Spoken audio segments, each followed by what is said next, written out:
kabebe, magandang buhay po sa lahat. So, nagbabalik na naman po yung Marites nyo.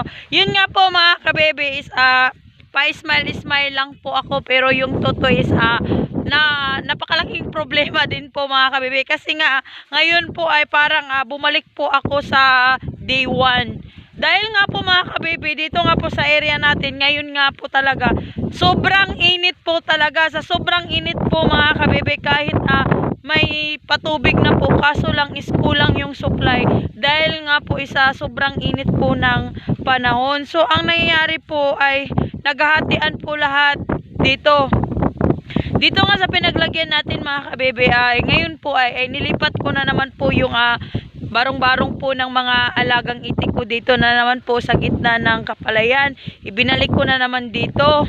At yun nga, dahilan nga po kasi nga yung mga alagang itik natin, kasi doon na area sa pinaglagyan natin is wala na, linis na po. Nagsisimula na po silang magtanim ng palay.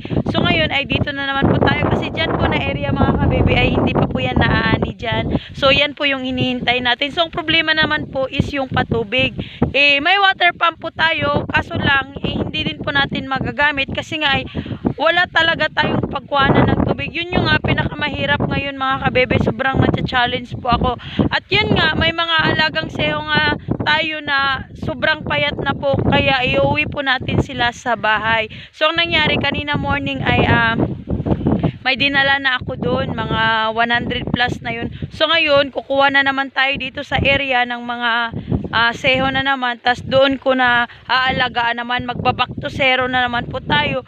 Yung bang magdi-day 1 na naman tayo hanggang sa pwede na naman po natin silang ilabas sa area. Dahil nga po yun mga kabebe, sa area nga na pinaglagyan natin is maputik po siya. Tapos yung nangyayari, pag isang buwan na po ang mga alagang itik natin mga kabebe is mag-change na po yung mga balahibo nila sa day 1. Yung papalitan na yung mga balahibo nila. So naglalagas yun. So ang nangyari, pag ganong naglalagas po ang buhok po ng mga seho natin, is kailangan po talaga ng sapat na patubig.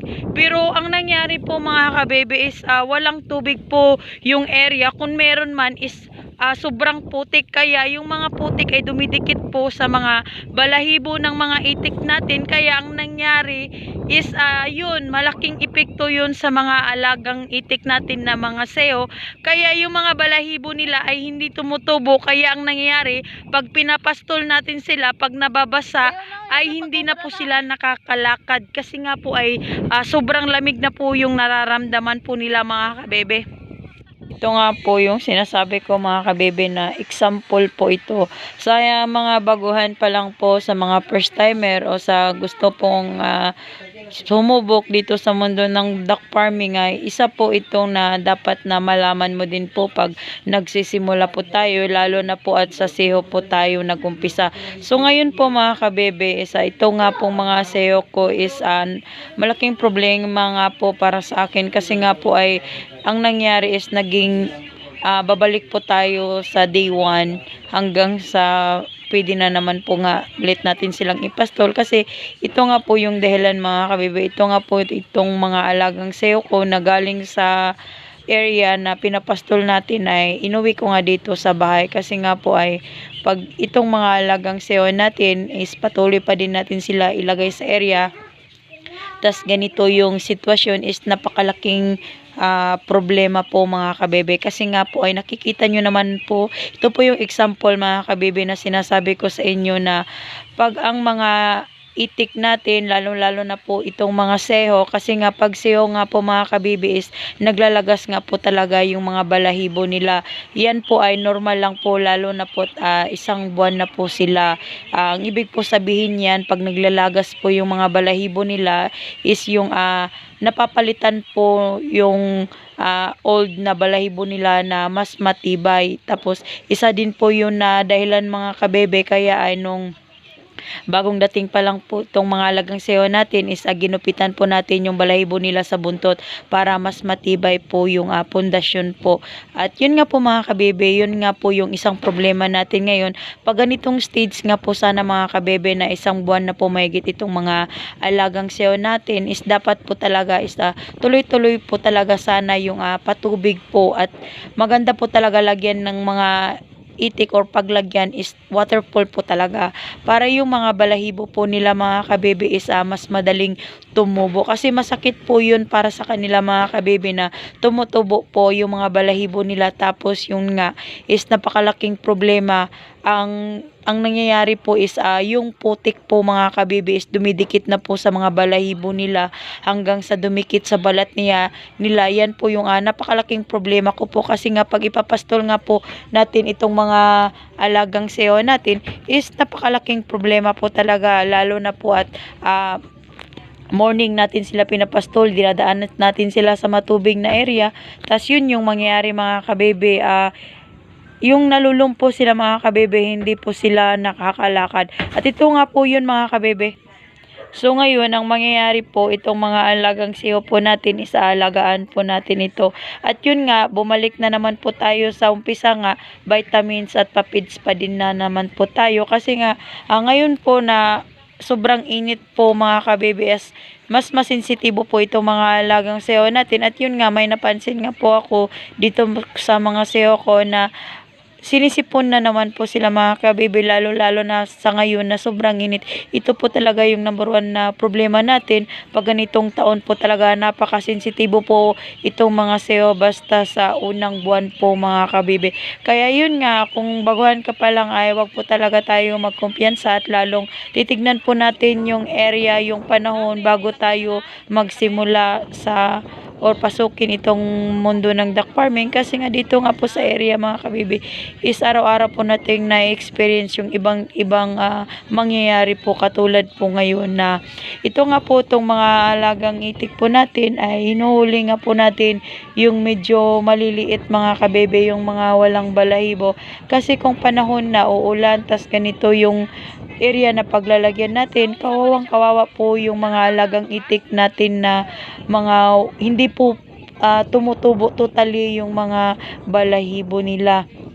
Kaya nga mga kabebe ay pag ganito ay wag po natin silang baliwalain, kasi napakahirap po mga kabebe na hayaan natin silang ganito, tapos pagdating ng 2 buwan, 3 buwan is saka pa lang po ito makaka-recover. Kasi nga pag balahibo nga po yung pag-uusapan natin mga kabebe is yung sobrang tagal po talaga yung proseso, yung recovery po ng mga alagang sewa natin. Ito po yung protection po ng katawan nila mga kabebe, itong mga balahibo. Kaya lagi kong sinasabi na napaka-importante po talaga yung patubig po talaga sa mga alagang itik natin. At ito nga po mga kabebe, gagawan nga natin ng paraan, kasi nga balik sa umpisa na naman tayo. Kaya nagtimpla na naman po ulit tayo ng antibiotic. Ito nga pong ginagamit ko mga kabebe. First time ko po gumamit ng Bitracin Gold, kasi nga ang ginagamit ko po talaga is Aquadox. Kaso lang is yung binilhan ko is wala na daw silang Aquadox, so no choice po tayo, kaya sinubukan ko itong Bitracin Gold. At yun nga, ito nga yung gagawin ko na naman mga kabebe, at imimintin ko na naman ito ng 1 linggo. 2 sachet po sa tagahapon. 1 linggo ko po silang ikuan mga kabebe na i-antibiotic, kasi nga po ang hirap-hirap po mga kabebe pag matamaan po talaga ang sakit na itong mga alagang itik natin, lalo na at sipon po is napakahirap na po talaga makarecover po ito. At ito nga po mga kabebe, itong mga alagang sewa natin, ito ay 40 days na po, sobra na sila 40 days, magdadalawang buwan na po itong mga alagang itik natin ngayong May 5. Pero tignan nyo naman po yung katawan ng ibang itik natin mga kabebe, yung napag-iwanan na po talaga sila. Kasi nga po ay dahil nga po yan sa balahibo nga po nila mga kabebe na alos nakikita mo is balat na lang po, wala na po silang balahibo. Yan po yung problema nila, kaya ay naapektuhan po yung pundasyon po ng kailangan nila, tapos hindi na po sila nakakakain ng sakto kasi nga po ay naapektuhan nga po sila, kasi nga ay yung katawan nga sana nila na papunta na yung balahibo mga kabebe ba, tumutubo na, kaso ang nangyayari is mas tumatagal po kasi nga po sa area na pinaglagyan natin is wala po talagang sapat na patubig. Tas yung maputik po na area, yan po talaga yung number one. Walang problema sa maputik na area mga kabebe, kasi yan yung mga gusto ng mga alagang itik natin, lalong lalo na pag kumakain sila. Pero yung problema na maputik yung area, tas iuwi na natin sila, tapos yung putik ay didikit sa katawan nila, yun talaga yung malaking problema. At yun nga po mga kabebe, sana nga po ay itong mga alagang sayo natin is babalik sa dating katawan nila, kasi sobrang na-stress na po talaga tayo mga kabebe pag ganito. Ngayon po mga kabebe, simula po nang nag-umpisa po tayo sa mga itik is ngayon po talaga ako sobrang na-challenge, kasi nga po sobrang hirap po talaga. At yun nga ay hindi lang din naman ako yung naghihirap, marami pong naghihirap ngayon na mangiitik po dito sa Pilipinas, dahil nga po sa sobrang init nga po ng panahon. At yun nga, kaming mga mangiitik, lagi naming dinadasal na sana nga po ay umulan na po talaga mga kabebe. At yun lang mga kabebe, sana nga ay umulan na po. At yun lang po mga kabebe, ako nga pala yung duck girl ng Bukidnon. Petrasin Gold po ang ginagamit ko mga kabebe, kasi nga, yun nga. At yun lang po mga kabebe,